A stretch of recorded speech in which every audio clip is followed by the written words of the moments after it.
امید ہے آپ سب خیریت سے ہوں گے۔ اگر آپ نے ابھی تک ہمارا چینل سبسکرائب نہیں کیا تو اسے ابھی سبسکرائب کر لیں اور بیل آئیکن کو دبانا بالکل بھی مت بھولیں۔ شکریہ۔ نمبر 10، یالی چپکنی۔ حالی ساگا زیورات کی ایک بڑی سلطنت کا مالک اور کورہان خاندان کا سربراہ ہے۔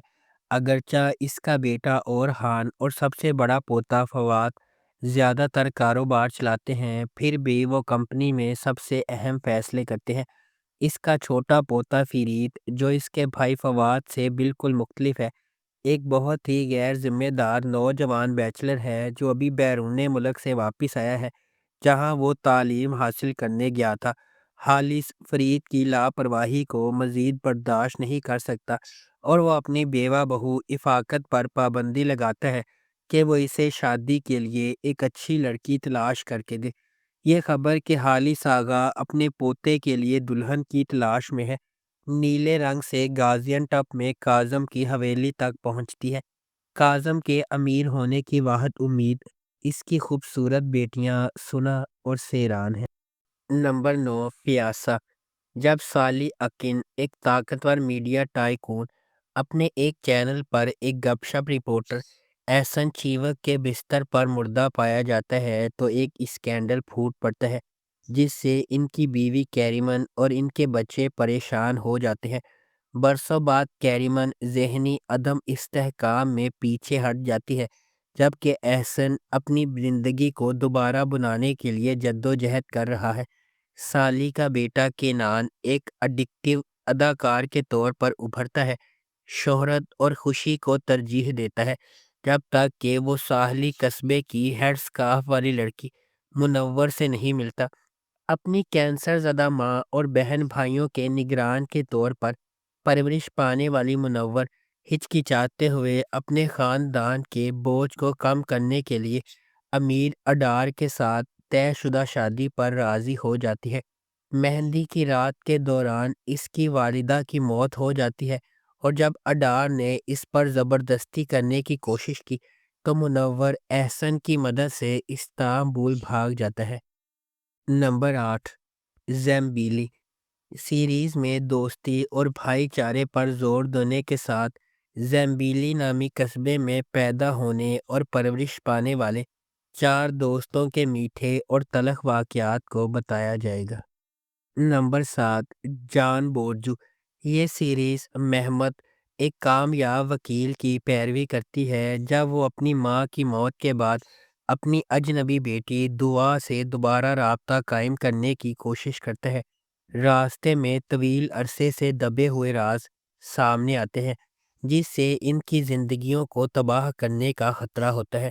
خاندان کا نازک توازن اس وقت بکھر جاتا ہے جب جیلال کا چھپا ہوا معاملہ سامنے آتا ہے، ہنگامہ آرائی ہوتی ہے۔ زیر اثنا اس کی بیوی خاندان اپنے ارد گرد کے انکشافات سے بے خبر تمام مشکلات کے خلاف خاندان کو اکٹھا رکھنے کے لیے لڑتی ہے۔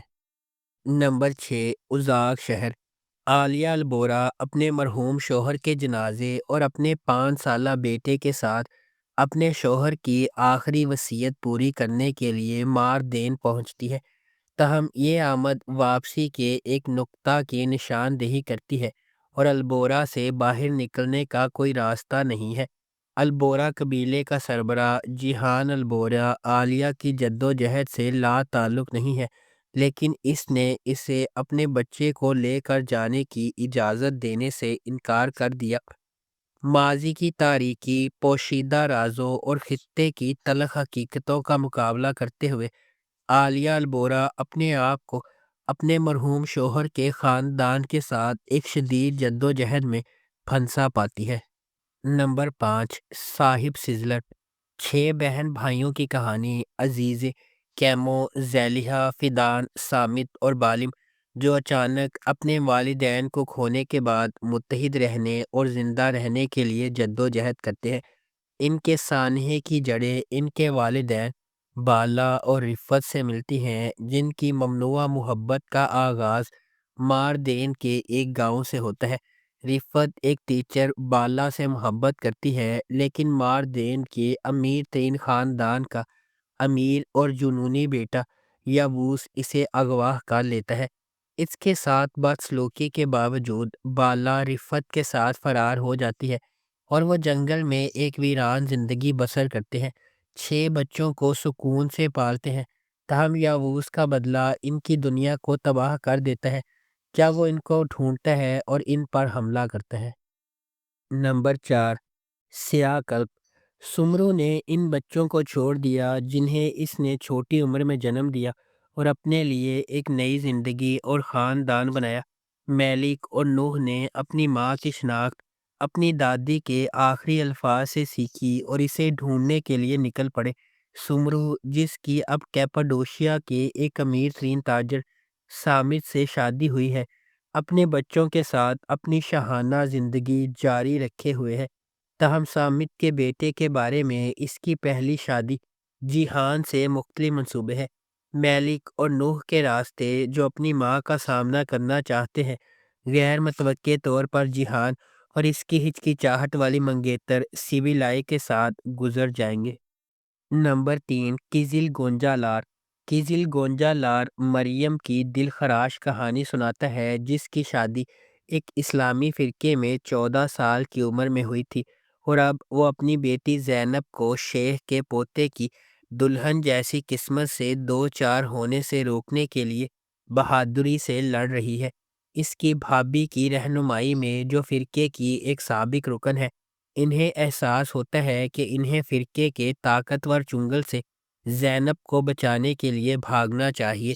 ڈرتے ڈرتے اپنے منصوبوں کو اپنے ظالم شوہر سے چھپاتے ہوئے مریم کو پہلے سیکولر سائیکیٹرسٹ لیونٹ کے گھر میں دیکھ بھال کرنے والے کے طور پر پیسہ کمانا چاہیے، جو اس کی مدد کرنے پر راضی ہے۔ ان کے متصادم مذہبی اور ترقی پسند عقائد کے باوجود مریم اور لیونٹ جذباتی طور پر ایک ساتھ کھینچے جاتے ہیں، لیکن ان کی زندگی میں انتشار اور گہرا ہوتا جاتا ہے جب ان کی بیٹی کی شناخت سامنے آتی ہے۔ نمبر 2، حدوثو سیودہ۔ حدوثو سیودہ خلیل ابراہیم کارسو کی کہانی ہے، جو اپنی پیدائش کے وقت بحیرہ اسود کے گاؤں میں واپس آتا ہے۔ خلیل کو اس وقت فرار ہونے پر مجبور کیا گیا جب وہ صرف 5 سال کا تھا، جب اس کے والد کو مقامی کرائم بوس رضوان لیٹو نے قتل کر دیا تھا۔ 20 سال بعد خلیل اپنی بچپن کی محبت یاسمین سے شادی کرنے گھر واپس آیا ہے، لیکن جب رضوان کا بیٹا یاسمین کو قتل کرتا ہے تو اس کا مشن بالکل نئی سمت اختیار کرتا ہے۔ خلیل ایک آدمی کی فوج بن جاتا ہے جس کا واحد مقصد رضوان لیٹو کو تباہ کرنا ہوتا ہے۔ خلیل کو کچھ غیر متوقع حلیف ملتے ہیں جب وہ رضوان کی مجرمانہ کارروائیوں کے ذریعے کام کرتا ہے، بشمول رضوان کی بیٹی زینب۔